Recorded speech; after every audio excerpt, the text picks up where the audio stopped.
بسم اللہ الرحمن الرحیم نحمدہ ونصلی ونسلم علی رسولہ الکریم اما بعد۔ آج کی تراویح میں 16واں پارہ مکمل اور 17ویں پارے کے پہلے پاؤ کی تلاوت ہوئی ہے۔ اللہ تعالیٰ نے سیدنا موسیٰ علیہ السلام کے واقعے کا تذکرہ کیا۔ ایک دفعہ حضرت موسیٰ علیہ السلام مجمع سے بات فرما رہے تھے۔ ان سے سوال کیا گیا، روئے زمین پر سب سے زیادہ علم رکھنے والا کون ہے؟ حضرت موسیٰ علیہ السلام نے فرمایا میں ہوں، اور وہ واقعتاً اللہ کے نبی تھے اور نبی کے پاس جتنا علم ہوتا ہے، مگر اللہ تعالیٰ کو ان کا یہ انداز اور یہ جواب پسند نہیں آیا کہ اس کے اندر سے کیا ہے، بڑائی کی بو آ رہی ہے۔ تو اللہ تعالیٰ نے فرمایا ہمارا ایک بندہ ایک جگہ رہتا ہے، وہ آپ سے زیادہ علم رکھتا ہے، آپ جائیں ان کے پاس سیکھنے کے لیے، طالب علم بن کر جائیں۔ حضرت موسیٰ علیہ السلام نے اپنے ساتھ خادم کو لیا اور جہاں جانے کا حکم تھا وہاں پر چلے گئے۔ چلتے چلتے راستے میں ایک جگہ بھوک بھی لگی، تھکاوٹ بھی ہوئی، تو اپنے ساتھ خادم سے کہنے لگے آتینا غداءنا لقد لقینا من سفرنا ھذا نصبا، ہمارا کھانا لے آؤ، بھوک لگ رہی ہے، تھکاوٹ بھی ہو رہی ہے، تو ذرا ریسٹ بھی کر لیں گے اور کھانا بھی کھا لیں گے۔ تو خادم کہنے لگا حضرت وہ تو جو ہم نے اپنے ساتھ اپنی خوراک لی تھی، کھانا لیا تھا، وہ تو راستے میں ہی کہیں غائب ہو گیا۔ وہ کہنے لگے بھائی کیا ہوا؟ مچھلی بھنی ہوئی اپنے ساتھ لی تھی، وہ مچھلی زندہ ہوئی اور پانی میں چلی گئی، اور جس جگہ پانی میں گئی، جہاں جہاں سے گزرتی گئی، پانی میں سے بیچ میں گیپ بنتا چلا گیا، سرنگ بنتی گئی۔ تو وہ خادم کہنے لگا وہ تو پیچھے ایک جگہ ہم رکے تھے تو وہ سمندر میں گئی ہے اور وہ اس نے اپنا راستہ بنا لیا۔ وَاتَّخَذَ سَبِيلَهُ فِي الْبَحْرِ عَجَبًا، حضرت موسیٰ علیہ السلام کہنے لگے ارے بھائی ہم نے تو وہی اس بندے سے ملنا تھا جہاں مچھلی زندہ ہو کر اس پانی میں گئی ہے، ہمیں تو بتایا گیا تھا کہ وہ وہاں پہ آپ کو ملیں گے، چلو اب واپس چلتے ہیں۔ واپس آئے تو حضرت خضر علیہ السلام سے ملاقات ہوئی۔ حضرت خضر علیہ السلام تو فوجد عبدا من عبادنا آتیناہ رحمتا من عندنا وعلمناہ من لدنا علما، اللہ تعالیٰ فرماتے ہیں ہمارے بندوں میں سے ایک بندے کو وہاں پایا۔ انسان کی سب سے بڑی شان اور انسان کا سب سے بڑا مقام وہ اللہ کی بندگی ہے۔ بندگی میں، عاجزی میں، خود کو مٹانے میں انسان کی عظمت ہے، اور جہاں انسان کے اندر بڑائی والے جذبات آتے ہیں تو انسان نیچے آ جاتا ہے۔ حضور پاک صلی اللہ علیہ وسلم کی معراج کا واقعہ، سبحان الذی اسری بعبدہ، پاک ہے وہ ذات جو اپنے بندے کو لے کر گئی۔ اللہ تعالیٰ یوں بھی فرما سکتے تھے جو اپنے رسول کو لے کر گئے، خاتم الانبیاء کو لے کر گئے، افضل الرسل کو لے کر گئے، اور یہ سب باتیں درست تھی، مگر اللہ تعالیٰ اپنے بندے میں جو سب سے بڑی شان اور سب سے بڑی خوبی دیکھنا چاہتے ہیں وہ بندگی ہے۔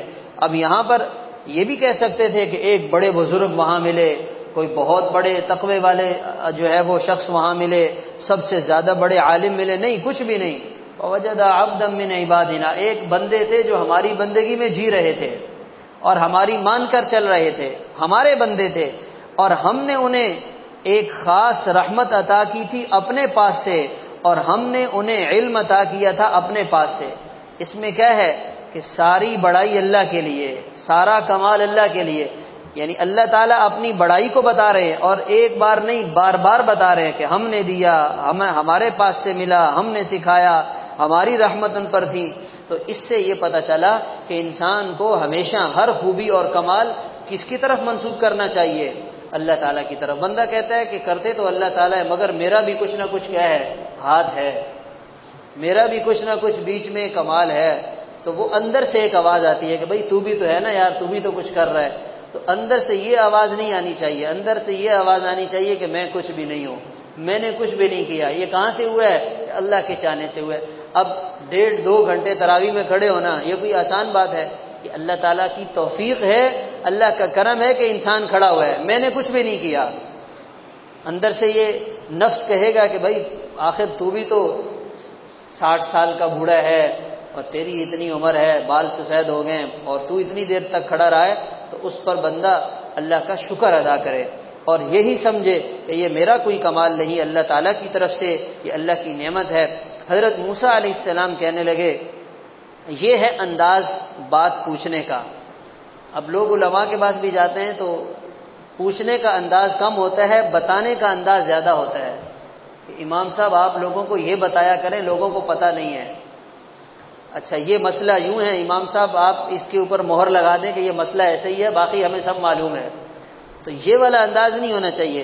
حضرت موسیٰ علیہ السلام بالکل ایک شاگرد بن کر هل اتبعوک علی ان تعلمنی مما علمت رشدا، میں آپ کے پاس سیکھنے کے لیے آیا ہوں، کیا مجھے سیکھنے کی اجازت ہے؟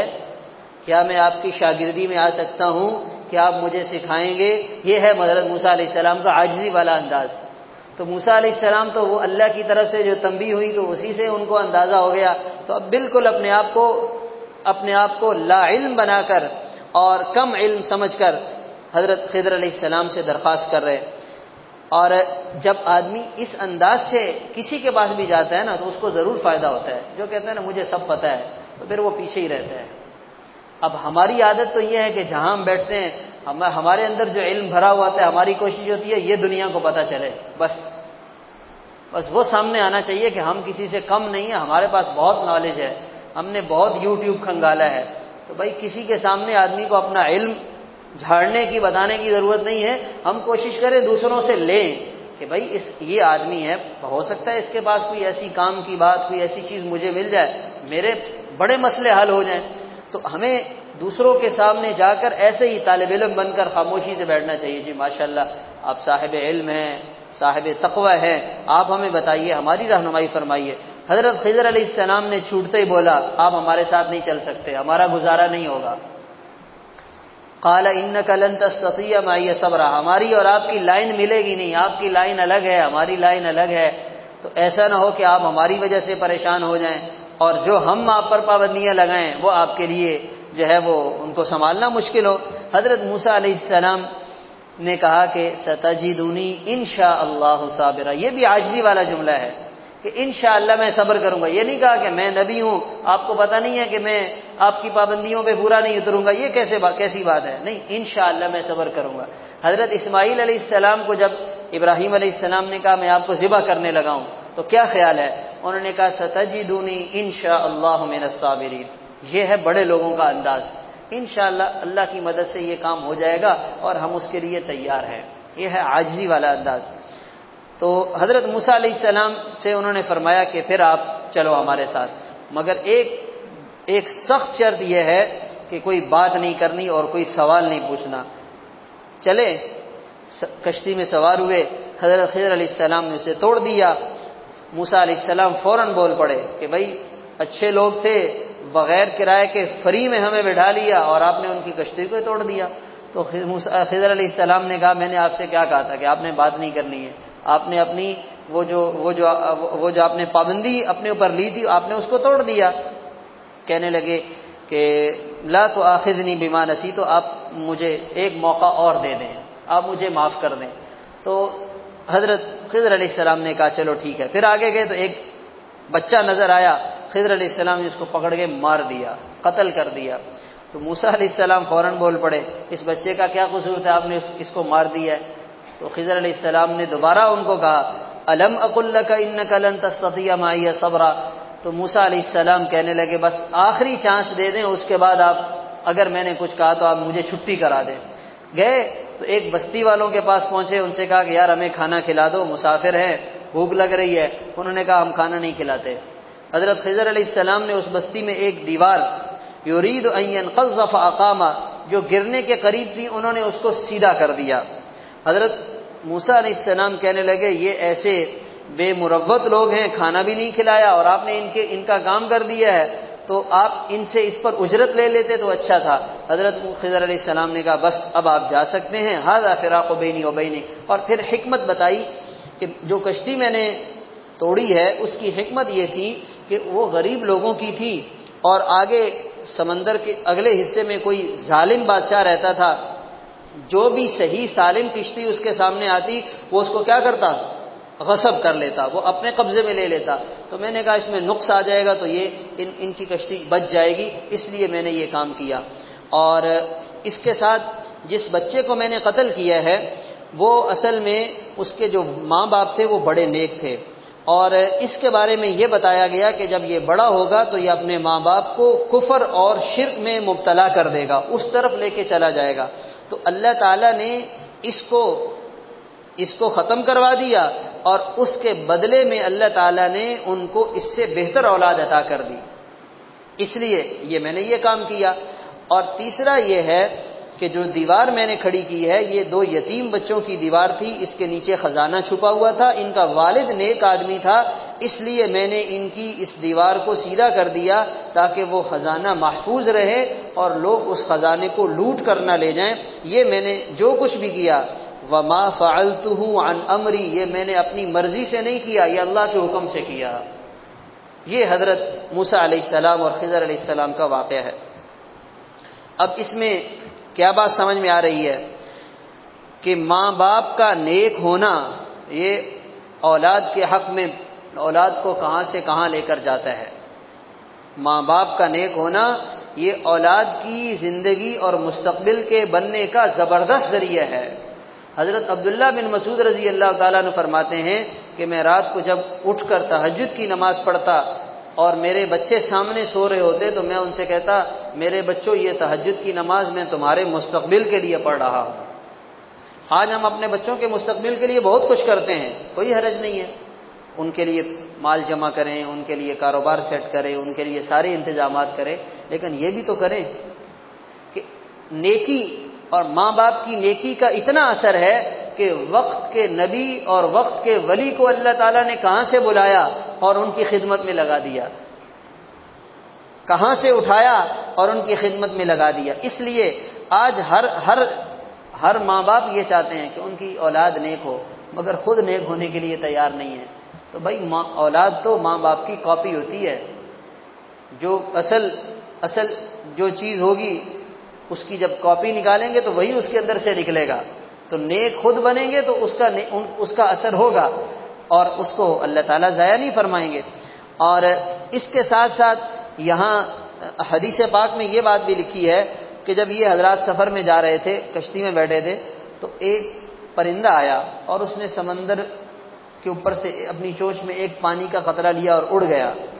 حضرت موسیٰ علیہ السلام سے خضر علیہ السلام کہنے لگے، یہ دیکھا آپ نے؟ بولا دیکھا۔ کیا سمجھے آپ بتائیے؟ کہنے لگے میرے اور آپ کے علم کی حیثیت اللہ تعالیٰ کے علم کے مقابلے میں اتنی بھی نہیں ہے جتنی یہ قطرہ اور یہ جو سمندر ہے اور یہ سمندر کا پانی ہے، اس کے مقابلے میں اس کی جو حیثیت ہے، یعنی ہمارا علم بہت تھوڑا ہے، اس لیے ہمیں یعنی یہ اللہ کی طرف سے ان کو ایک سمجھانے کا انداز، ایک تنبیہ کا انداز ہے کہ ہمارا علم بہت تھوڑا ہے۔ وما اوتیتم من العلم الا قلیلا، تمہیں بہت تھوڑا علم دیا گیا۔ لیکن ہم تو چونکہ ایسے زمانے میں آئے ہیں کہ جس زمانے کو انسانیت کے عروج کی صدی کہا جاتا ہے، تو عروج کی صدی ہے، مگر ہمیں آج تک یہ نہیں پتا چلا کہ کرونا کہاں سے آیا اور کہاں چلا گیا۔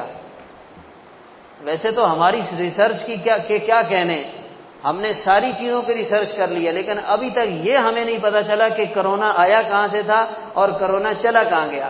آنے کے بعد بھی ہم سر مارتے رہے کہ اس کا کوئی علاج نکل آئے، اس کا کوئی حل نکل آئے، اس کی کوئی دوا نکل آئے، اس میں بھی ہمیں کوئی خاطر خواہ کامیابی نہیں ملی ہے۔ یہ ہمارے علم کا حال ہے، اور باتیں ہم بڑی بڑی کرتے ہیں۔ تو انسان کو ایسا نہیں کرنا چاہیے، اس کو اللہ کے علم کے سامنے سرنڈر ہو جانا چاہیے، ہتھیار ڈال دینا چاہیے کہ یا اللہ میں تو کچھ نہیں جانتا اور ہمارا علم بہت ناقص ہے۔ اس کے ساتھ حضرت ذوالقرنین کا ایک واقعہ ہے کہ ان کو اللہ تعالیٰ نے پوری دنیا کی بادشاہت عطا کی اور پوری دنیا کا انہوں نے چکر لگایا، مختلف اقوام کے پاس گئے اور یہ سفر کرتے کرتے ایک جگہ پہنچے کہ جہاں کے لوگوں نے ان سے اپنی پریشانی کا اظہار کیا، یاجوج اور ماجوج یہ زمین میں فساد پھیلاتے ہیں، ہمیں پریشان کرتے ہیں، تو ایسا ہے کہ آپ ہمارے لیے کوئی خلاصی کی کوئی صورت پیدا فرمائیں تاکہ ان سے ہماری جان چھوٹ جائے۔ تو انہوں نے کہا کہ ایسا کرو، میرے پاس لوہے کے بڑے بڑے تختے لے کر آؤ۔ ایسے دو پہاڑ تھے، بیچ میں راستہ تھا، تو وہ یاجوج ماجوج وہاں سے آتے اور ان کو نقصان پہنچاتے، ان کی فصلوں کو نقصان پہنچاتے۔ تو انہوں نے اس بیچ میں جو خالی جگہ تھی اس کو پہلے لوہے کے بڑے بڑے تختوں سے بھر دیا، پھر ان سے کہا کہ تانبا لے کر آؤ، اور اس لوہے کو آگ لگائی اور اس کے اوپر پگھلا کر تانبے کو ڈال دیا، تو وہ بڑی مضبوط دیوار بن گئی۔ کہنے لگے کہ یہ جو ہے فَمَسْطَاعُوا أَن يَظْهَرُوهُ وَمَا اسْتَطَاعُوا لَهُ نَقْبًا، یہ ایسی زبردست دیوار بن گئی ہے، اب نہ اس میں سوراخ کر سکیں گے اور نہ اس دیوار کو پھلانگ کر آگے آ سکیں گے۔ تو یاجوج ماجوج کے معاملے کو انہوں نے یوں کر دیا۔ پھر قیامت کے قریب یاجوج ماجوج آئیں گے اور یہ پوری دنیا کا جتنا بھی راشن پانی اور جتنی بھی چیزیں ہیں یہ سب صفایا ہو جائے گا۔ اور ساتھ یہ بھی کہا ھذا رحمت من ربی، یہ جو میں نے کیا ہے نا، یہ کوئی میرا کمال نہیں ہے، یہ کیا ہے؟ اللہ کی رحمت ہے، اللہ کا فضل ہے۔ اچھا، ان لوگوں نے ان سے یہ بھی کہا تھا کہ اگر آپ کو مال چاہیے نا تو ہم آپ کو مال دیتے ہیں، آپ ہمارا یہ کام کر دیں۔ کہنے لگے مجھے مال کی کوئی ضرورت نہیں ہے، مجھے مال کی کوئی ضرورت نہیں ہے، ما مکنی فیہ ربی خیر، مجھے میرے رب نے جو مال دیا ہے میرے لیے وہ بہت ہے۔ تو یہ اگر انسان کے اندر قناعت کا جذبہ آ جائے نا کہ مجھے جو اللہ نے دیا میرے لیے بہت ہے، تو انسان سب سے دنیا کا سب سے بڑا مالدار بن جائے گا، سب سے بڑا بادشاہ بن جائے گا۔ ایک بزرگ فرمایا کرتے تھے کہ بھائی مال کا یا چیزوں کا زیادہ ہو جانا یہ مالداری نہیں ہے، اصل انسان کے اندر کی سوچ ہے۔ ایک ارب پتی ہے لیکن دل مال کے لیے ایسا حریص ہے کہ بھائی کوئی چیز ہاتھ آنی چاہیے، تو یہ کہنے کو تو ارب پتی ہے لیکن یہ دل کا غریب ہے۔ ایک آدمی کے پاس بظاہر کچھ نہیں ہے لیکن رہتا ہے کہ الحمدللہ اللہ نے مجھے بہت دیا ہے اور کوئی ٹینشن اور کوئی پریشانی نہیں ہے۔ از الغنا غنى النفس، اس کو اصل مالداری کہا گیا ہے۔ تو یہ بھی ذوالقرنین اللہ تعالیٰ نے ان کو بادشاہت بھی دی اور ان کو نوازا بھی، اور آگے سے کہہ رہے ہیں کہ مجھے تمہارے مال کی کوئی ضرورت نہیں ہے، اللہ نے مجھے بہت مال دیا، اور انہوں نے یوں ان کے اس کام کو آسانی سے نمٹا دیا۔ اس کے ساتھ سورت مریم ہے، اللہ تعالیٰ نے اس سورت میں حضرت مریم علیہ السلام کے واقعے کا تذکرہ کیا۔ اللہ تعالیٰ نے ان کو بغیر نکاح کے اپنی قدرت سے بیٹا عطا کیا۔ حضرت جبریل علیہ السلام انسانی شکل میں ان کے پاس بشارت سنانے کے لیے آئے۔ فَأَرْسَلْنَا إِلَيْهَا رُوحَنَا فَتَمَثَّلَ لَهَا بَشَرًا سَوِيًّا، جب انسانی شکل میں تنہائی میں حضرت مریم علیہ السلام نے اپنے سامنے ایک مرد کو دیکھا تو پریشان ہو گئی اور فوراً کہنے لگی انی اعوذ بالرحمن، میں اللہ کی پناہ میں آتی ہوں۔ حضرت یوسف علیہ السلام کو جب زلیخا نے برائی کی دعوت دی تھی تو حضرت یوسف علیہ السلام نے کیا جملہ فرمایا تھا؟ قال معاذ اللہ، میں اللہ کی پناہ میں آتا ہوں۔ حضرت مریم کیا کہہ رہی ہیں؟ انی اعوذ بالرحمن، میں اللہ کی پناہ میں آتا ہوں۔ اس برائی سے بچنے کا اس کے علاوہ اور کوئی راستہ نہیں ہے۔ اللہ تعالیٰ بچائیں تو انسان بچ سکتا ہے، ورنہ انسان اس معاملے میں بہت کمزور ہے۔ تو اس لیے ہمیں ہمیشہ ایسی جگہوں پہ، ایسے مواقع پہ کدھر متوجہ ہونا ہے؟ اللہ کی طرف متوجہ ہونا۔ اعوذ باللہ، اعوذ باللہ، لا حول ولا قوت الا باللہ، بندہ یہ پڑھے اور اس سے اپنے آپ کو بچائے۔ اس حرام کاری میں انسان کے لیے کوئی سکون نہیں ہے، انسان کی صحت بھی برباد، انسان کا مال بھی برباد، انسان کی دنیا بھی تباہ اور انسان کی آخرت کی بھی تباہ۔ کتنے لوگ ہیں پتہ نہیں کیسے کیسے زندگی گزاری، ان سے پوچھا جائے کہ تمہیں کیا ملا؟ کچھ بھی نہیں ملا سوائے نحوست، ظلمت، پریشانی اور تنگی کے علاوہ انہوں نے کچھ بھی حاصل نہیں کیا۔ تو یہ اللہ کی نیک بندی تھی، فوراً اللہ کی طرف متوجہ ہوئی۔ حضرت جبریل علیہ السلام ان کی پریشانی کو سمجھ گئے، پھر ساری بات بتلائی۔ پھر جب پتہ چلا کہ مجھے اللہ تعالیٰ بیٹا عطا کریں گے تو پریشانی میں اور اضافہ ہو گیا۔ حضرت جبریل علیہ السلام نے کہا آپ پریشان نہ ہو، اللہ اپنی قدرت دنیا کو دکھانا چاہتے ہیں، یہ اللہ کی طرف سے ہونے والا ایک معجزہ ہے اور یہ اللہ کا فیصلہ ہے۔ وَلِنَجْعَلَهُ آيَةً لِلنَّاسِ وَرَحْمَةً مِنَّا وَكَانَ أَمْرًا مَقْضِيًّا، پھر کچھ ہی لمحے میں یہ بچے کی ولادت کے سارے مراحل طے ہوئے اور ان کی پریشانی اپنی جگہ پہ۔ اللہ کی طرف سے حکم ہوا کہ بھئی کھجور ہے، اس کے تنے کو ہلائیں، کھجوریں گریں گی، کھائیں، پانی پئیں اور پرسکون رہیں۔ اگر کوئی آ کر بات بھی کرے تو اس سے بات نہیں کرنی اور چپ کا روزہ رکھ لینا ہے۔ اس زمانے میں اس شریعت میں روزے میں بولنے کی بھی پابندی ہوتی تھی، بات چیت نہیں کر سکتے تھے۔ اس کے بعد اللہ تعالیٰ نے ان کو بیٹا حضرت عیسیٰ علیہ السلام عطا کیا، اور جب یہ اسے لے کر آئی ہیں تو لوگوں نے باتیں بنائیں اور لوگوں نے برا بھلا کہا، اور لوگوں کی زبان تو پھر کنٹرول کرنا بہت مشکل ہے، لوگ بہت جلد باز ہوتے ہیں۔ اس معاملے میں ہمیں تھوڑا سا خیال کرنا چاہیے، احتیاط کرنی چاہیے۔ ہمیں تو صرف ظاہر نظر آتا ہے نا، ہم کسی کی ظاہری ایک چیز کو دیکھ کر فوراً کیا کرتے ہیں، اپنا فیصلہ سنا دیتے ہیں۔ جب اس سے پوچھتے ہیں کہ بھائی ہم نے تو آپ کو دیکھا اور یہ ہم نے جج کیا اور ہم اس نتیجے پہ پہنچے، تو جب وہ حقیقت بتاتا ہے تو وہ بالکل اس سے الٹ ہوتی ہے۔ ہم نے تو اپنی بھڑاس نکال لی، اور جس چیز کو ہم نے بنیاد بنا کے بھڑاس نکالی وہ چیز ہی نہیں ہوتی ہے، اور ہم نے پتہ نہیں کیا کچھ کہہ دیا ہوتا ہے۔ تو اب وہ ساری باتیں تو محفوظ ہوگی، اللہ تعالیٰ کو کیا جواب دیں گے؟ تو اس لیے انسان کو کسی کے بارے میں کوئی رائے دیتے ہوئے سوچنا چاہیے کہ اگر مجھے اسے ثابت کرنا پڑا تو میں ثابت کیسے کروں گا۔ ہمارے ہاں تو لوگوں کی عادت ہے، مزاج ہے، کوئی کسی کے بارے میں کوئی بھی بات پتہ چلی، لو بھائی وہ تو ہیں ہی ایسے، اور یہ ہے اور وہ ہے اور ایسے ہیں اور ویسے ہیں۔ نہیں بھائی، آپ کو کیا ضرورت ہے کسی کے بارے میں کہنے کی؟ کسی کے بچے کے بارے میں، کسی کی بچی کے بارے میں، کسی کے رشتہ دار کے بارے میں، کسی کے معاملات میں ہمیں اتنی جرأت کا جو ہے وہ سے جو ہے نا وہ بات کرنے کی ضرورت نہیں ہے۔ اب ان کو دیکھ کر لوگوں نے بہت برا بھلا کہا، تو یہ کہنے لگی بھائی یہ بچہ ہے، اس سے پوچھ لیں۔ تو وہ کہنے لگے کہ ہمارے ساتھ آپ مذاق کرتی ہو، کیف نکلم من کان فی المہد صبیا۔